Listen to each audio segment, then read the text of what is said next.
Good morning, good afternoon, good evening, everybody. This is Ayman ElShawadfy talking to you from Networkom. And today we gonna have an introduction on the Layer 3 VPN technology, particularly the MPLS Layer 3 VPN technology. And before going to the our topic today, let's introduce myself to you for those who don't know me. So my name is Ayman ElShawadfy. I'm an expert engineer and an instructor for more than 14 years in the IP networks,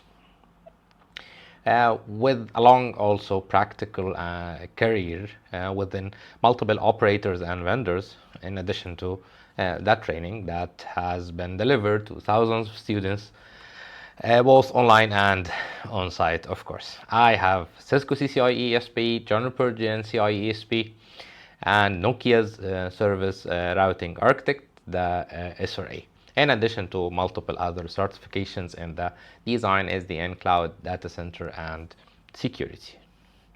So before going to the details of today's topic, let's go to today's agenda. So the agenda is, before we go technical, we're gonna say some scope and assumptions, which is very important to set the expectations right, who are the audience which gonna make the most benefit out of this session. Then we're gonna go to an introduction about the technology, some terminology. Then we will go to what is called the control plane, or we can call it the routing. Then we can go to the traffic forwarding details, or what we can call the data plane. Then we're gonna go to the CE-PE or PECE routing protocols with a glimpse on one of these routing protocols, which is the BGP. After that, we're gonna take a configuration example. So before starting, let's talk quickly about what is our scope and what are the assumptions for this video training. So the scope is, we're gonna have an introduction about the Layer 3 VPN, but it is not a deep study. So you're gonna understand the idea, you will be familiar with the terminologies, you will know what is the architecture that is controlling, or what is the model that is controlling such a technology or such a setup, but not all the details.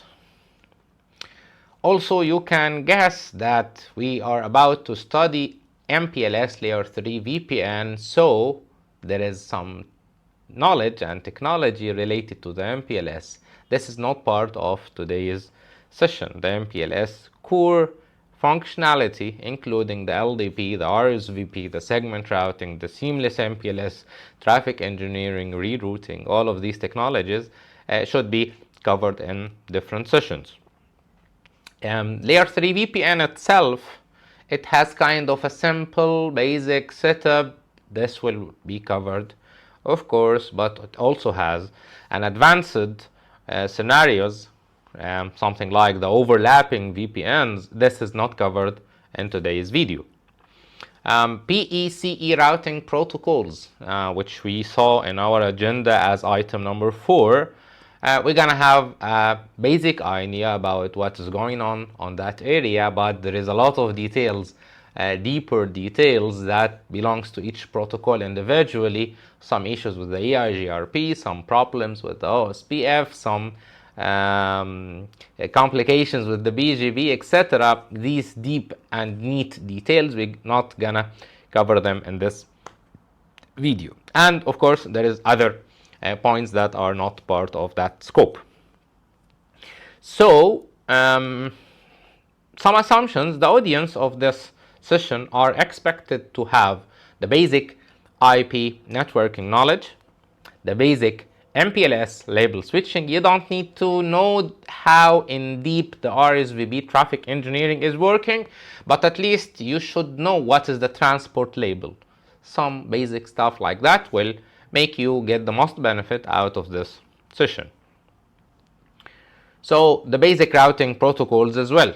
gonna be important because we're gonna mention IGP, BGP, we're gonna mention OSPF, we're gonna mention stuff like that. So each word of these should have some meaning on your head. So the words should not be meaningless. Okay, and of course some basic iOS and iOS XR software familiarity, because in the last section on our agenda we're gonna have a configuration example, and we will not explain how the configuration is being built from CLI perspective, but we're gonna focus more on how this technology works and the pieces of configuration related to this technology, not understanding how the CLI is being built. Okay, now let's go to the introduction about the MPLS Layer 3 VPN. We left this whiteboard free to use it. So our strategy today will be that we're gonna use the whiteboard. We will lay some basic knowledge about the topic we are going to talk about. Then we will explore the presentation that we have, which you should have access to also after the session. So you're gonna have access to this presentation. It includes a lot of details. It's probably something like around 40 slides, 42 slides. So it's kind of, we assume it's kind of sufficient. So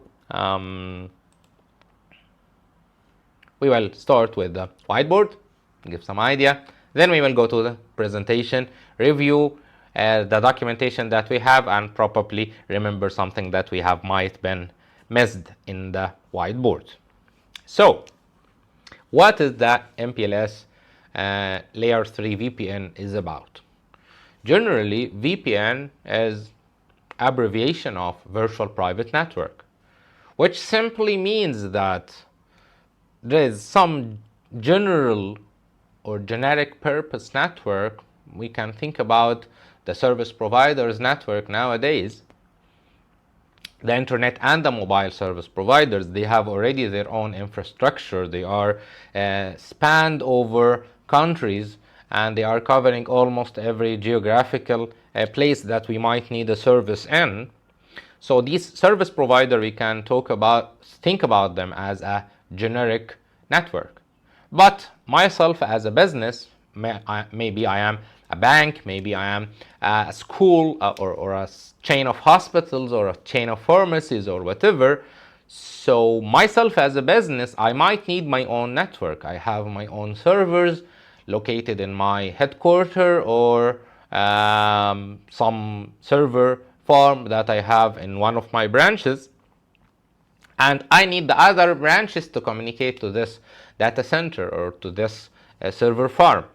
So I need my own network. So I have a couple of options. I can build my own network, my own dark fiber. Dark fiber means straight fiber, like there is no devices in the middle. I can think about that, which is not very practical solution because it's costly, it has a lot of logistic difficulties, and it's really not easy to have your own network. So the alternative will be, let's use some of the general network, service provider network, but somehow still we need our own private network on top of that generic purpose network. So we will need to use some technologies, tricks, whatever you want to call it, to have this private connectivity above this general purpose network. So that's the very generic idea of the VPN, which we might be using on our daily life some way or another. But that's the generic idea of the VPN. So now we are talking about a specific kind of VPN, which is the MPLS, in particular the Layer 3 VPN over the MPLS. So let's review quickly how the MPLS network looks like. So let's assume we have an MPLS network consisted of only two P routers, and probably right now you are familiar with what P router means, which is the provider network. And let's have a couple of PE routers. So all of these are the service provider network. So we can make a big cloud including all of them, and we can start making some simple connectivity between these routers, and we can start giving them some names. So let's call this PE1, PE2, PE3, and PE4, and let's call this P1, and let's call it P2. So when we say this is an MPLS core network, so we are assuming that there is some core technology working in the middle to announce, to assign and announce labels. So what can be this core technology, or what can be this labeling technology? LDP is one very famous example. RSVP is another very famous example. Segment routing as well, in addition to something like the seamless MPLS, which is utilizing basically the BGP-LU, which is something beyond the scope of this session, but we can cover it in a different discussion. Okay, so we have a core network consists of some PE routers and some PE, provider edge routers. So what is the main difference between PE and P router from the MPLS perspective? The P router, we don't usually attach services to the P router, but the PE router, usually we attach services. And by services here, the main and the most famous service we are talking about is the VPN. So I'm expecting some external connectivity on the PEs, but I am not expecting external connectivities on the P routers. They are purely provider router, not a provider edge. We are not interfacing with the external world with our PEs. Rather, we do that with our Ps. I think I gave it vice versa. Sorry. We are not interfacing with the external world with our Ps. Rather, we do that with our Ps. Okay? So, right now we have, this is the MPLS core network, and my target is I want to have a VPN. So let's think about a user on his or her computer connected to some device which we're gonna call the CE, the customer edge. And that user, they have another branch on a different location of the country, and this other branch is also connected to another CE. Let's give them some numbers. So the one on the right, on my right, is called CE2, and the one on my left is called CE1. So we should have to build this connectivity physically, some physical connectivity between CE1 and PE1, also something between CE2 and PE3. So this physical connectivity can be anything. It can be a GPON network, which is like these, the ISAMs, the OLTs, the Huawei, Nokia, Cisco, whatever vendor is in the access layer. It can be a GPON network. It can be a dark fiber. If you are rich, it's fine if you can get it. It can be wireless network through some RAN, radio access network. It can be anything. Okay, so it doesn't matter what really the physical layer here between the CE1 and PE1. It doesn't matter. What we really have is not a big deal actually. So anything will do. Okay. Then, so we have some physical layer here. Then now let's think about the logical connectivity. So our purpose is, let's have somehow the users on that PC to talk to the users on that PC through these CE, customer edge devices, and we're gonna utilize the service provider network, but privately, because we need a VPN. So what privately means is nobody else should know that we are talking to each other. Nobody else should see our routing information or our traffic. It is private. And at the same time, maybe the service provider has a different customers. So let's try to get I'm targeting to get another color, so that is my target. So we might have another customer here, which this customer, let's call it the blue customer. So this blue customer has its own CE3, and this CE3 is connected to PE2 with CE4, which is connected to PE4. So CE3, PE3, they belong to some organization called the blue organization, while the CE1 and CE2 belongs to the red organization. So now you understand, you agree with me on the target, what we want to achieve. So what we want to achieve is clear, but how we will achieve it. So basically, from IP perspective, for any subnets to talk to each other, first thing should happen, they should know about each other. So this CE2 should know about the subnet behind CE1. So now CE1 want somehow to tell PE1 that there is an X network behind me. Let's give this X some number, something like that. So we're gonna tell CE1 will tell PE1, I have a subnet behind me. Now PE1 wants to do a lot of things. It's not gonna be easy. Now think about it. PE1 as a router, it has its own routing table, which sometimes we call it the GRT, the global routing table. That is the table that is normal routing table. When you configure the loopback 1, the loopback 0, or some vendors they call it the system address. So when you configure the loopback 0 or the system address, where this will go by default, at least, it will go to what we call the GRT, the global routing table. That is the default routing table of the router. And any interface you add to your router, by default, this address on that interface is going to the GRT, the global routing table.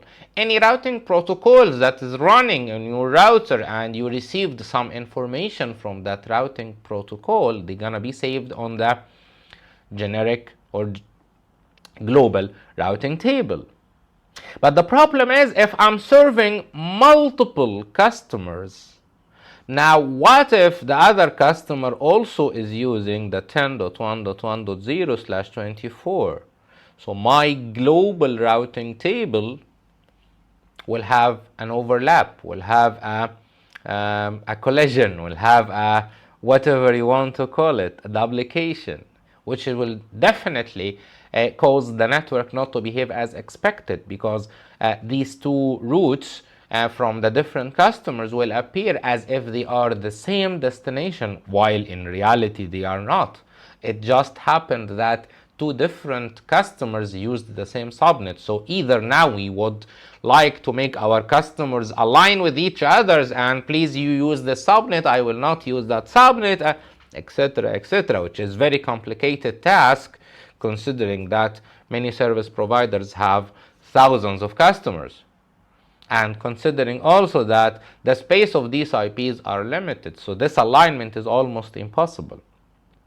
So now the PE will need to think about some way to isolate the customers on their own routing table. So we should not put the red customer routes inside our GRT. Same for PE2, should think the same way. We should not put the blue customers routes inside our global routing table. We should have something, a small, special, private routing table for each customer. This special routing table will have a name. We will call it the VRF, the Virtual Routing and Forwarding. So this VRF is the entity that is very similar to the router's GRT, Global Routing Table, but it is not global to the router in general, or it is not global to our service provider's network, rather it is belonging to a specific customer. So that VRF belongs to the red customer. It will include every route coming from the red customer. And we have another VRF. This other VRF belongs to the blue customer. It will include every route related to the blue customer. That's the idea of the VRF. That's what our PEs will need to implement as a start. They're gonna need to implement a lot. Don't worry, they will implement other stuff, but this is as a start. So our PEs will need to implement that concept of VRF, the special routing table that is related to one customer only. Then something else that we need to think about, that okay, in PE1 we have implemented the VRF. Now the customers that related to the routes that are related to the red customer, they are saved on their own table. But should I only save them, or am I required to transfer these routes somewhere else? For example, in what we see, I'm required to transfer these routes from my own VRF to the same VRF existed on PE3. Why PE3? Because PE3 has a CE connected to it, and that CE belongs to the same red customer. So what we want to do at the moment, we want PE1 somehow to transfer the local routes inside its local VRF, transfer them from PE1 to PE3, also in the VRF table belongs to that red customer, not in its GRT. Still the same concept applies here, right?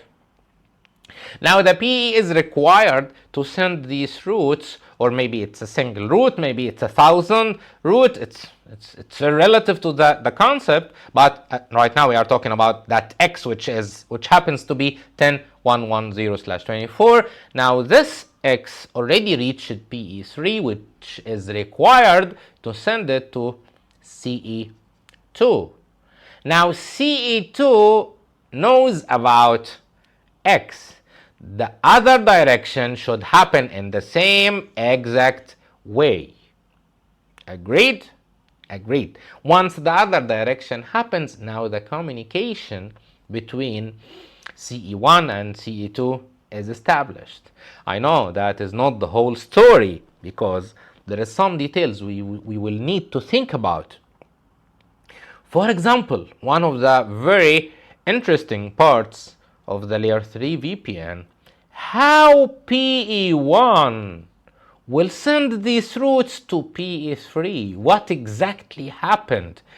Have we redistributed the routes inside our IGP, which might be OSPF, which might be ISIS? Did we do that? That was our approach, really? I don't think so. This doesn't seem very scalable, right? Like, think about it. If we have, and it's not only very scalable, but you know, we just talked few minutes ago about this overlapping possibility that might happen between different customers. They might have the same addresses. So if we redistribute all of that inside our IGP, so we are encouraging actually this overlap and this collapse to happen.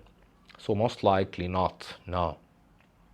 And the scalability as well, if we have thousands of customers as we are expecting, it might happen that our IGPs are not able to handle such a big amount of routes. So what can happen? What are the other alternatives? Actually, it is kind of obvious if you have some background. So it's the obvious solution here will be the BGP.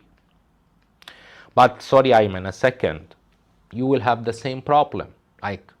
Like the problem is overlapping. Yes, you don't have the scalability problem with the BGP, I agree with you, but you're gonna have this overlapping problem. Still, the two routes that are coming from CE1 and CE3, they will look like the same and overlaps and collapsing, and things will not work as expected, right? In the application, no. Why not? Because we are not gonna use the plain BGP. We're gonna use some tailored BGP.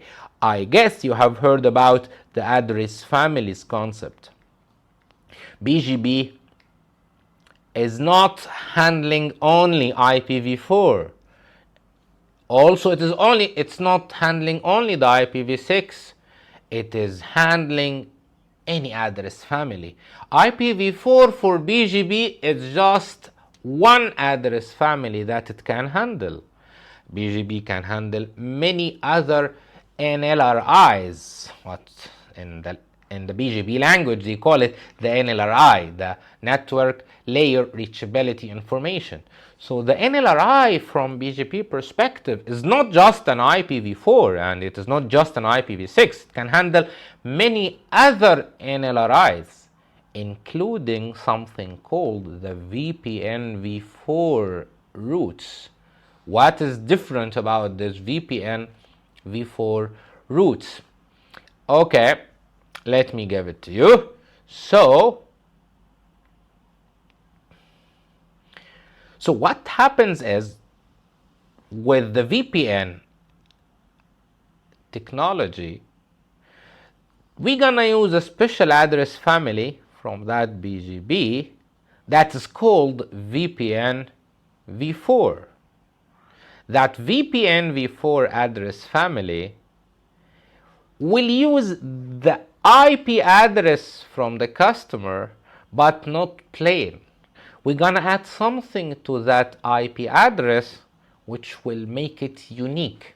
So the 10.1.1.0/24 from the red customer is totally different than the 10.1.1.0/24 from the blue customer. How this will happen? Because we will not advertise the address alone. We're gonna attach something to it. And this NLRI on that specific address family will be the two things together. And this something extra, that extra thing that we're gonna attach to the route, this will be different from one customer to another. This extra thing actually is called the route distinguisher. The RD, the route distinguisher. So we're gonna assign a unique value for each customer, a unique RD value for each customer. So the VPN v4 route is now unique. You got it? Okay, you solved that. Now there is no overlap and the scalability issue is almost solved. Okay, that's great. And you told us that you're gonna use the BGP. Oh, let me be more precise. We don't call it just the plain BGP. We call it the multi-protocol BGP. And we call it that way because it is an indication that this kind of BGP is not only for a single protocol, not only for IPv4 or IPv4 and IPv6. No, we are using it. We are utilizing the address family concept in advertising more protocols. So it is being called usually as the MP-BGP, the multi-protocol border gateway protocol. Okay, so is this all about the L3VPN? Absolutely not. There is many other pieces about the L3VPN, but at least now you have some general idea what will be the pieces related to the layer 3 VPN. One main piece will be the routers. We're gonna have a CE router, represents the customer. We're gonna have a PE router, represents the service provider, in particular the router that is on the edge of the service provider. We're gonna have the P router in the core of the service provider. Now we are familiar with the VRF concept, which is a special routing table related to a particular customer. Now we are familiar with the RD, which is the route distinguisher, something to be added to the normal IPv4 or IPv6 route to make it unique, even if it is duplicated between different customers, but inside our core network it's gonna be unique, because this RD we are assigning them uniquely from a customer to another. Now you are familiar also with the VPN v4 address family, which is advertising this combination between the IPv4 or IPv6 plus the RD. So now we are slowly starting to put the puzzle together. Now it might be the time to start scrolling the presentation and exploring some more pieces that we might have missed in our initial introduction, and hardening our understanding of the concept more and more. We don't need to read every word on the presentation, because some of them are pretty straightforward and self-explanatory, but those parts that really need to be read and really need to be explained, we're gonna explore them on their time. So this slide is just showing us the VPN concept and stressing on the benefits of the VPN for any organization, which is pretty straightforward. And again here, it is just explaining what is CE, what is PE, what is P. Okay, still we don't have a new concept to stress on. You can review all of that. I think that's a pretty nice one. It is talking about the service provider layers from the perspective of the MPLS or the layer 3 VPN service. You can see that the service is being, let me change the color to one clearer color, so maybe the red is, or this one. So here they are telling us that the MPLS VPN is usually configured on what is called the IP edge layer. And something that the presentation is telling you about, that this distinguishing between different layers is not a standard. It's not an RFC. It's not IEEE standard. No, these are just, you can say, perspective from different vendors or from different networks. We look from the IP perspective to the network different than how the optical domain considers the network looks like. Service providers usually look to the network differently than the vendors. Even inside the service provider themselves, the core teams look to the network different than the backhaul team. So it is, you can say this is a preliminary model, but usually there is some access device. It can be a Metro Ethernet switch, it can be a GPON network, it can be a RAN. Then somehow there is an aggregation for these layer 2 technologies in another layer 2 or layer 1 even network. Then the actual service gonna be in the IP edge.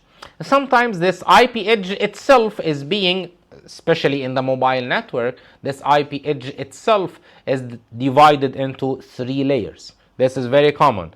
In the mobile network, they call the most access part, they call it the cell site gateway. Then the upper layer, sometimes they call it the super cell site gateway, sometimes they call it the pre-aggregation layer, and the higher level will call the aggregation level. That's of course not related to the core, which is connecting everything together. This core usually consists of P routers, which don't have a direct services attached to them. So all these layers inside the IP edge will be capable enough to host an MPLS VPN service. So that was quickly the introduction part of the presentation. Now we can talk about more about the control plane, or how the routing will work. Okay, here that slide is again stressing on the VRF concept. You can see that, okay, there is a router hidden behind this, guys?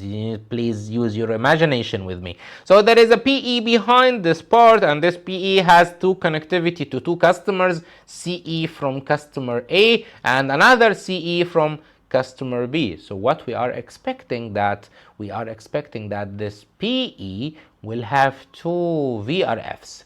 It has its own global routing table, of course, which is in its own global routing table.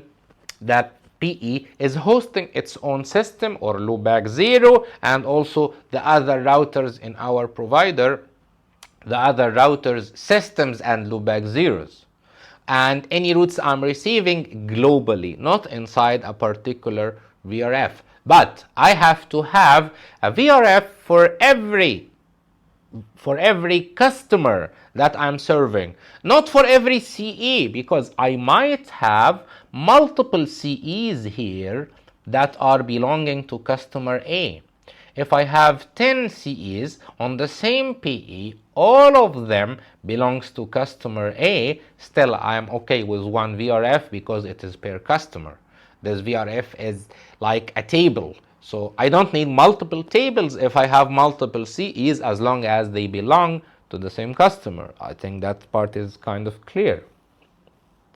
And because this PE has two CEs connected to it, but these two CEs are from different customers, customer A and customer B, this BE will have two VRFs on the other side the same way. So what is the VRF? It's a special private table, right? Okay, now it is again stressing on the VRF concept, repeating the logic and the philosophy behind it. Okay, that's kind of clear. Okay, now here is one part that we quickly mentioned in the introduction is, okay, this CE has some subnets behind it, and I want my routes in CE1 to be delivered to PE1, then PE1 will deliver them to some remote PEs, because these remote PEs, they have CEs belonging to my network behind them. So the first step ever is this CE1 need to deliver its own routes to the PE1. So how to do that? Actually, almost every possible option is there. So we can have a static routing between the CE and the PE. So the CE can write a default route from its own, pointing to the service provider, because it is the only exit, assuming that the CE has only one exit. Or maybe in the CE we can have multiple static routes, all of them are pointing to the PE.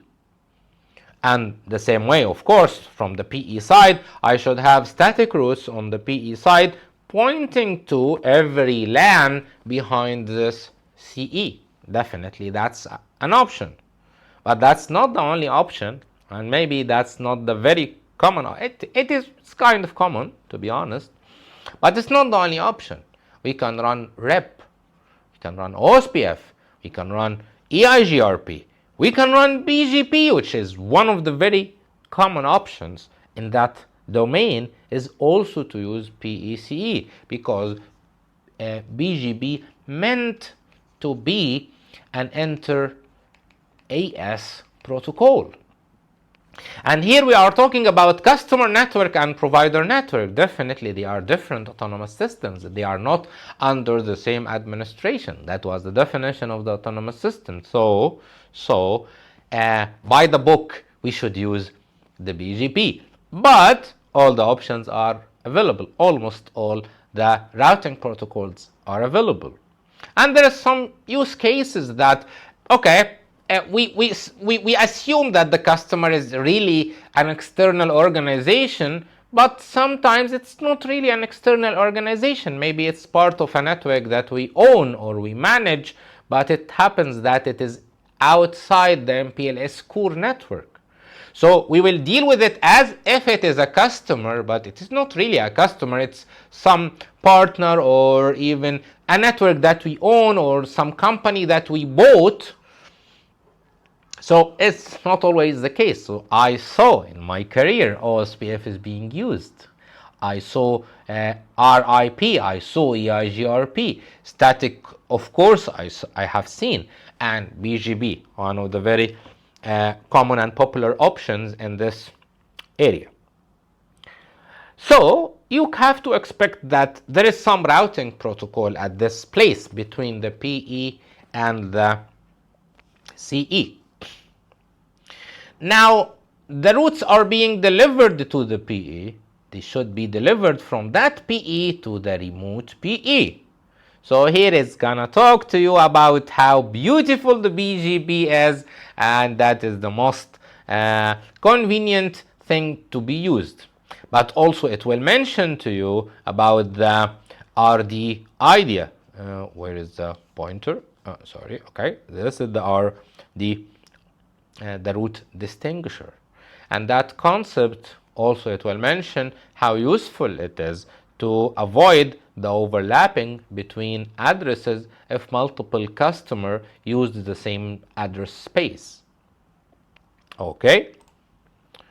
And now it will give you some more details about the route distinguisher, how built it is. There is two formats for this RD. First of all, its size is it's 8 bytes and it's gonna be added to the IPv4. Both of them together, as we mentioned in the introduction, both of them together will form the VPN v4. That is the address that's gonna be advertised by the BGP, by the VPN v4 address family inside the BGP, inside the MP BGP in particular. So this RD part, it can be one of these two formats. You can format it as, first of all, it's 8 bytes as we mentioned. You can format it like as the AS number of your autonomous system, then some unique identifier belongs to that particular customer. Or you can put some IP address. This IP address might be the PE's IP address, system address, or loop back 0 address. Well, I know that some of you now have a question. Ayman, if I used the second format and I'm using an IP address, and when you give us an example, you said the PE system address or the PE loopback address. What if I have the same customer distributed among multiple PEs? So something like, the network that few minutes ago you mentioned that assume this is PE1, assume that's PE2, I have a CE here, I have a CE here, and I'm building my layer 3 VPN, and I'm building my VRF, and I'm configuring my RD, and I have decided to use that format.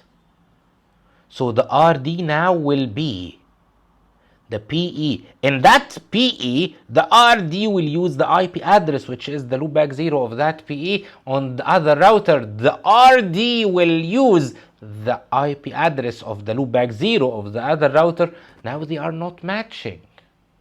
How the two VRFs and the two PEs are communicating if the RD is not matching? Isn't it the way that the routers know that some routes belongs to a particular VRF?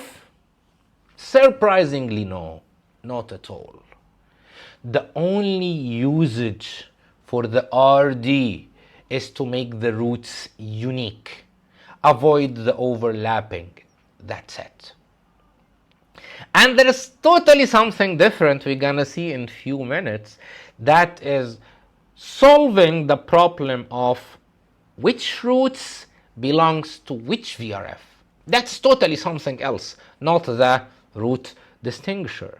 The route distinguisher rule here just to make the routes unique, and it doesn't really matter if I use the PE as part PE system or loopback 0 address as part from the RD, or I'm gonna use the AS. There is a difference, okay? We're gonna talk about you can consider it kind of an advanced discussion. There will be a difference if there is an RR here, so the routes that are coming from two different RDs from the RR perspective, they are different routes, so it's enabling us, or it makes the redundancy easier, like two routes will appear differently. Okay, I don't want to make it harder on you, but avoid this part right now. What you need to focus on the moment is, this is not the rule of RD to identify which route belongs to which VRF. Okay, that is the rule of something else that will be covered in a minute. Okay, it's just the next slide. It is the route target. So what is the route target? Okay, you know, guys, from your classic studies on the BGP, that the BGP have something called attributes. These attributes are some information that are attached to the route when the route is being advertised, and they are being used on somewhere else in the network.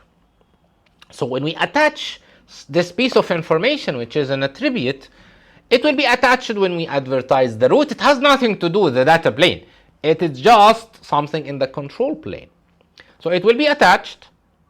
Then when the route reaches another place in the network, this other place will understand something from this attribute that has been attached. One of the common attributes in the BGP world is the community. And actually there is two kinds of communities: standard communities, extended communities. That is not a BGP lesson, but we are in the L3VPN. We are making use of the extended communities feature of the BGP. We are attaching a special kind of an extended community, this special kind of extended community called route target. This route target is a value, and this value is something like 1, 2, 3, 4, 5, 1, 2, 3, 4, 5. Kind of a tag, and this tag, it should be from that type. And if a BGP route, particularly a VPN v4 BGP route, if it has RTs attached to it, these RTs gonna be used by any PE that will receive these routes to judge which VRF this route belongs to. So let's put it that way. So I have PE here. So let's consider that I have PE1, PE2, PE3. Okay? And I don't have P's. Let's make it very simple. And that PE1, it has a CE1 behind it, and it has an X network. This X network is advertised to PE1 somehow. Now PE1 will advertise it to its neighbors, but it will advertise it as a VPN v4 BGP route. So because it is a VPN v4, it should attach an RT.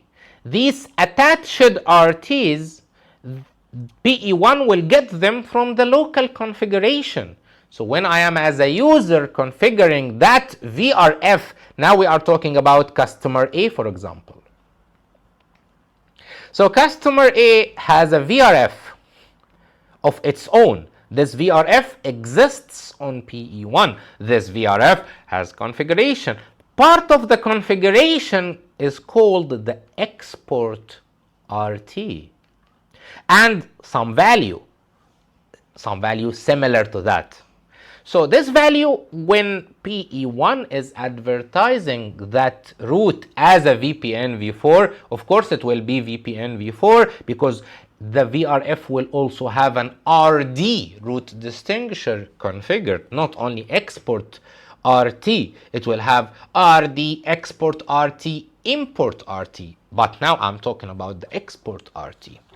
So the PE1 will examine its local configuration, searching for the export RT, get this value, attach it to the route, send it to my neighbors. Now my neighbors PE2 and PE3, they have received a VPN v4 with some value attached on it. They have some local VRF. This PE1, let's say, this PE2, let's say it has a VRF called customer B, but this is just a name, forget about it. That route I just received, does it belong to customer B or not? To judge, I need to go examine the configuration of the import RT value of customer B. I will find that I have import RT a little different. Okay, then the route I just got does not belong to this VRF. Okay, I am not importing it. So that import RT parameter, that is the parameter where we judge if this route belongs to us or not. On the other side, PE3, it has a VRF called customer W. Forget about the name. This is just a name. It happens that the import RT in customer W configuration, in customer W VRF configuration, the import RT is the same value that is attached to my route. So now if the same value is configured on any PE in the network as import RT, my VRF is obliged to import this route to my local routing table, my local VRF routing table, regardless of the customer name. Now we know how routers judge if a route belongs to a particular VRF or not.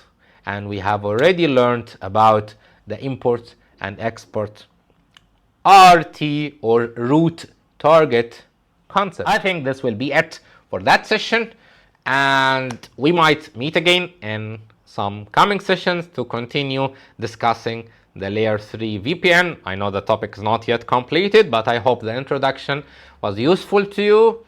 See you very soon, and thank you for watching.